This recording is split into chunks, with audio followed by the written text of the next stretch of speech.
So okay, this is a wild swing for an actor. Like this kind of challenge is huge. Is there a point when you're shooting Wonka where you relax, where you're like, I've got this, or is it kind of constant, like, verging on a panic attack?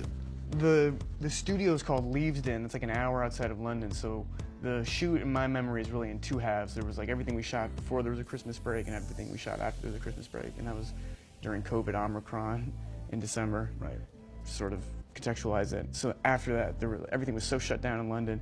There I found like a wonderful rhythm. There's a hotel near Leavesden, the studio, ironically called The Grove, and there it was like 6-day week. So there I was in like a great rhythm where it just felt like, just felt like going to work. I guess at the beginning that pressure felt a little more stifling. Also, we were hanging out talking about Dune, and Dune was just coming out. Right. So that was where it felt like, oh man, this is a huge task I've taken on and a big character, and I hope this works, Yeah, I mean, I would argue, like, we didn't get a chance to talk for Bones and all, but I think it's a bigger swing to be, like, full-on musical mode, inheriting Gene Wilder's shoes than playing a cannibal. Yeah, those were, and I shot these like 2.5 months apart, and I so appreciate you saying that, because weirdly, those two movies feel like the biggest swings I've taken in my career in very different ways, and one was, like you just said, playing a cannibal, and was somehow like a love story at the same time, and this just felt like, I don't know if it didn't, but it's Paul King. It's all up to the director. Yeah. And then Paddington director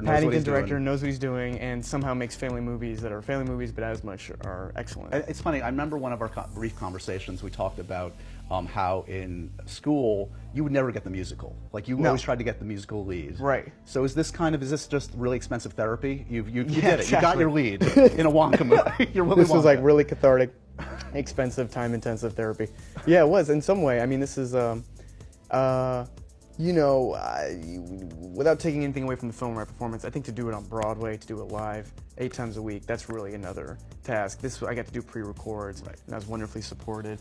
And but it was really humbling, and I've talked about it before, but compared to The King even, or Dune, or things that were evidently going to be exhausting, this was sneakily, really physically challenging. You just have to be up, right? That's exactly. You got to be up, and even acting with Kayla or other scenes in the film, acting with children, if you're not on, you can tell, basically. So, and thankfully that's on the cutting room floor.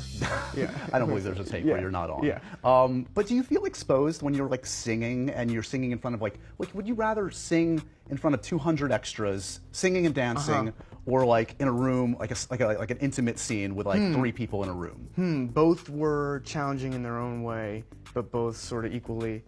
I mean, the first couple takes, if you're in a room full of a lot of people, are really thrilling, because you feel like you have a new like a superpower you can new superpower you can do. Yeah, but then on take 8 or something, then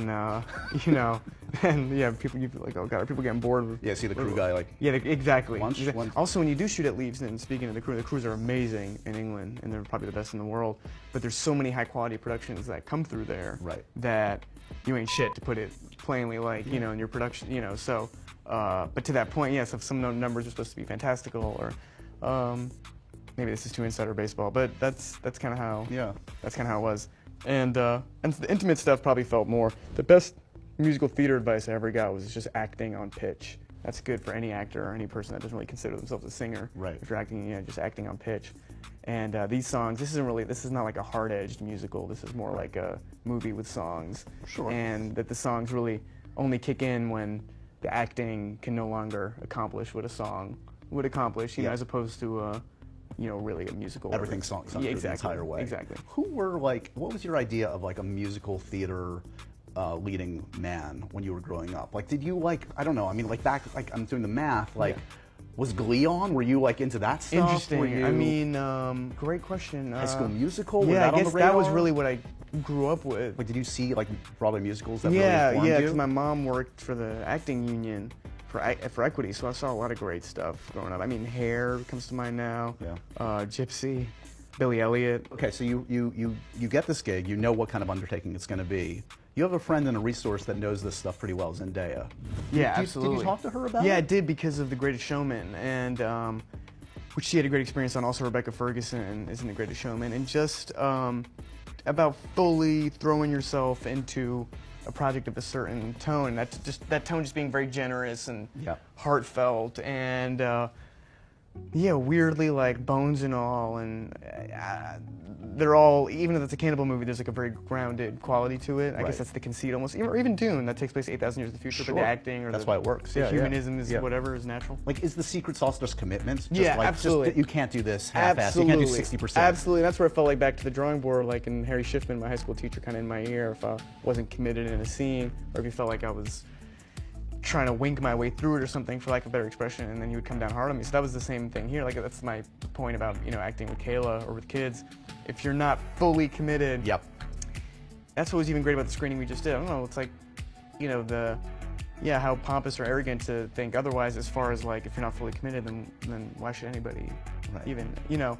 But that I don't want to rain on my parade either in that way. I feel like I was pretty quickly in that, but it was surreal because my lessons, starting with Homeland and then on Interstellar, in the last 10 years of my career, have all been about trying to find the seriousness in a moment. You gotta tell me if any of this is like too boring or too detailed. No, never. But also, like, I was really prideful when I was like 18, 19, 20, 21 that I never wanted to feel like you could see how thrilled I was to be in something on screen, because no one in real life, like on Interstellar, if you were living on a farm in a dystopian sort of future. I'd take you out of it. Timmy's like grinning in the corner in this dystopian landscape. Exactly. So even if I'm in a Chris Nolan movie. Exactly. So there was sort of like, you know, and I was proud that I feel like that doesn't come. Even the scene where Matthew McConaughey says goodbye in Interstellar, and I feel like that's I'm proud of that.